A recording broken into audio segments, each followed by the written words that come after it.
नमस्कार मेरे प्यारे विद्वान साथियों। मैं नीरज कुमार विश्वास आपके इस अपने YouTube चैनल नीरज सर का टिहार में आपका स्वागत है। ठीक है, तो चलिए हम लोग पहला नंबर क्वेश्चन पर चर्चा करेंगे। सभी लोगों को वेरी वेरी गुड इवनिंग। मेरे सभी शेयर नहीं, जल्दी से एक बार फिर से आप लोग लाइव आ जाइए और इस सेशन को जल्दी से अपने मित्रों दोस्तों के साथ अवश्य शेयर करेंगे। तो चलिए, तैयार हैं आप लोग? चलिए फिर से एक बार आप सभी विद्वान साथियों को वेरी वेरी गुड इवनिंग सभी लोगों को। तो चलिए, पहला नंबर क्वेश्चन आपके सामने आ चुका है। आज का जो टॉपिक है वो आप देख पा रहे हैं, थंबनेल में देख ही चुके होंगे। वर्ण विचार। क्या है आपका टॉपिक? वर्ण विचार। ठीक है, वर्ण विचार, जिसमें हम लोग वर्णों के बारे में जानेंगे, वर्णों को शुद्ध पढ़ने के लिए, लिखने के लिए। ठीक है, किसमें पढ़ेंगे हम लोग?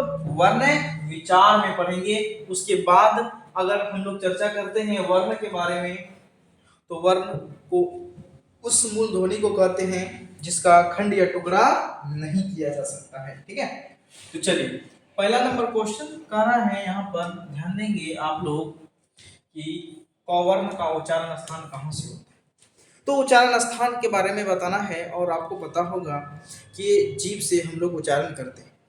यही जीभ तालु के साथ सटता है, यही जीभ कंठ के, ओष्ठ के, ठीक है, दंत सभी के पास सटता है। अगर ये जीभ कंठ से सटेगा तो उसका उच्चारण हम लोग बोलेंगे कंठ से हुआ। यही जीभ ओष्ठ से सटेगा तो उसका उच्चारण हम लोग ओष्ठ से कहेंगे। ठीक है, लेकिन यहाँ पर कह रहा है कि क का उच्चारण स्थान, क अगर को बोलते हैं, उच्चारण करते हैं, तो वो कंठ से आता है। ठीक है, तो इसीलिए option number A correct answer है। क्या हो जाएगा? कंठ हो जाएगा। ए इज द राइट आंसर हो जाएगा बाबू, क्या? कंठ हो जाएगा। ठीक है, चलिए नेक्स्ट प्रश्न। अगला प्रश्न कह रहा है, 2 नंबर क्वेश्चन कह रहा है, और यूट्यूब चैनल मेंशन स्टडी, शायद आप नाम जानते ही होंगे। 2 नंबर क्वेश्चन कह रहा है कि प का उच्चारण स्थान कहाँ से होता है। प का उच्चारण स्थान कहाँ से होता है? तो चलिए, एकदम आसान क्वेश्चन है, आप सभी लोगों को जवाब देना चाहिए। ठीक है, और आप लोग जवाब दीजिए। ब का उच्चारण स्थान कहाँ से होता है? ओष्ठ से होता है। ओष्ठ या ठो हो जाएगा। ठीक है, सुधार लेंगे। ठीक है, टाइपिंग मिस्टेक है, तो option number C correct answer है। कहाँ से हो जाएगा? ओष्ठ से हो जाएगा। नेक्स्ट अगला प्रश्न कह रहा है कि बताना है घ का उच्चारण स्थान कहाँ से होता है। घ घ का उच्चारण स्थान कहाँ से होता है? क ख ग। तो क ख ग का सभी का उच्चारण स्थान जो होता है वह कंठ से ही होता है। याद रखिएगा, option number A correct answer है। कहाँ से बाबू? कंठ से। ए इज द राइट आंसर हो जाएगा। नेक्स्ट प्रश्न की हम लोग बात करते हैं। अगला कह रहा है ख का उच्चारण स्थान बताना है। तो ख का उच्चारण स्थान कहाँ से होता है? क ख। ठीक है, ख का उच्चारण स्थान क ख, तो ख का उच्चारण स्थान जो होगा वह कहाँ से होता है? ध्यान रखना है, वह होता है कंठ से ही होता है। क ख, इन सभी वर्णों का उच्चारण स्थान क ख ग घ, इन सभी वर्णों का उच्चारण स्थान कंठ से ही होगा। याद रखिएगा आप लोग। ठीक है, चलिए नेक्स्ट।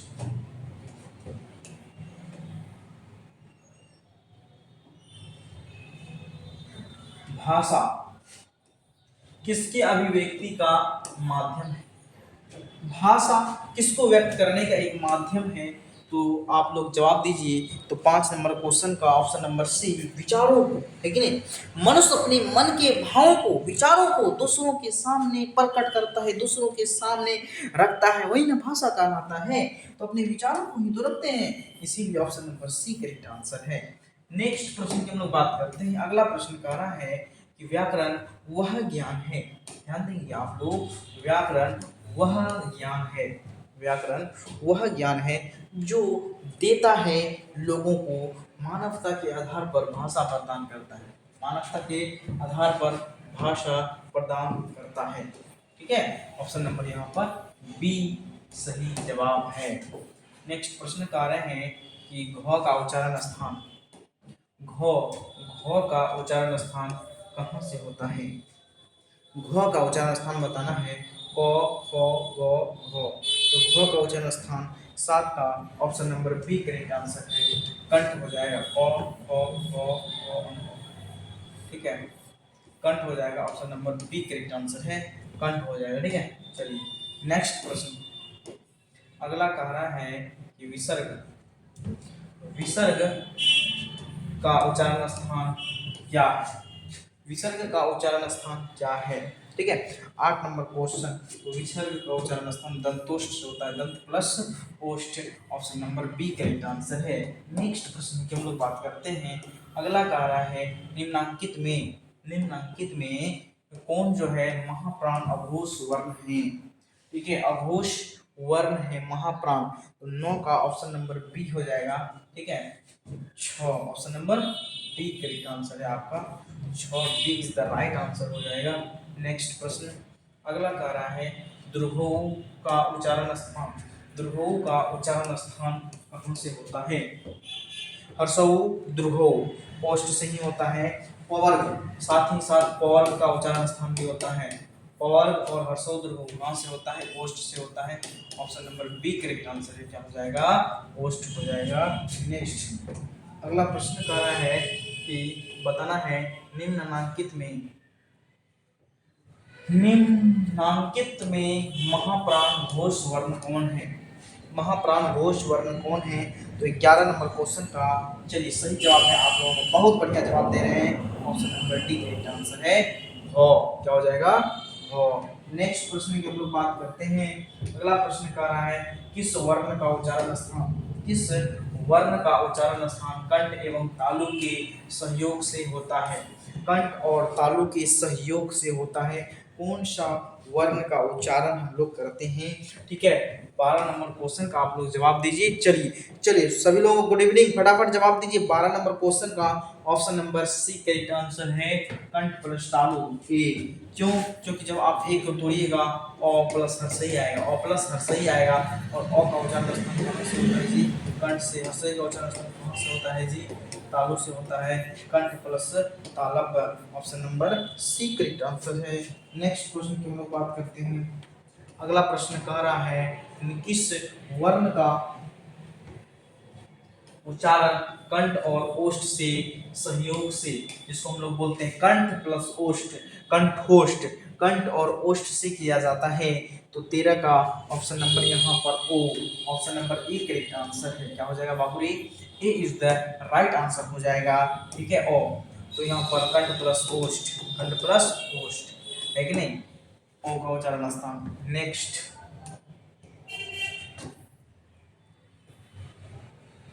अगला प्रश्न कह रहा है कि बताना है कि अनुस्वार का उच्चारण स्थान क्या है? अनुस्वार का उच्चारण स्थान कहाँ से होता है? 14 नंबर क्वेश्चन बताना है। तो 14 का ऑप्शन नंबर बी हो जाएगा, नासिक से। 14 क्या हो जाएगा? अनुस्वार का उच्चारण स्थान कहाँ से होता है? तो नासिक से होता है। Option number B correct answer है। नेक्स्ट प्रश्न की हम लोग बात करते हैं। अगला प्रश्न कह रहा है जिस स्वर के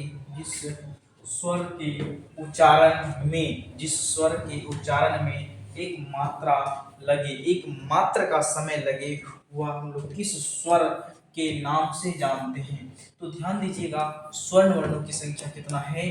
11 है। तब VVI प्रश्न है ये। स्वर्ण वर्णों की संख्या कितनी है? 11 है।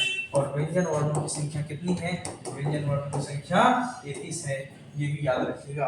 तो इसको हम लोग कहते हैं हर्ष स्वर, इसी को हम लोग मूल स्वर भी कहते हैं, और इसी का नाम है प्रारंभिक स्वर। जिसमें कम समय लगेगा उसको हम लोग मूल स्वर कहते हैं। इसीलिए ऑप्शन यहाँ पर आपका डी करेक्ट आंसर है, मूल स्वर। D is the right answer हो जाएगा। नेक्स्ट प्रश्न की हम लोग बात करते हैं। जिस स्वर के उच्चारण में 2 मात्रा लगे उसे किस स्वर के नाम से जाना जाता है? ठीक है, जिस स्वर के उच्चारण में 2 मात्रा का समय लगता है उसको कौन सा स्वर कहते हैं? तो उसको कहेंगे दीर्घ स्वर कहेंगे।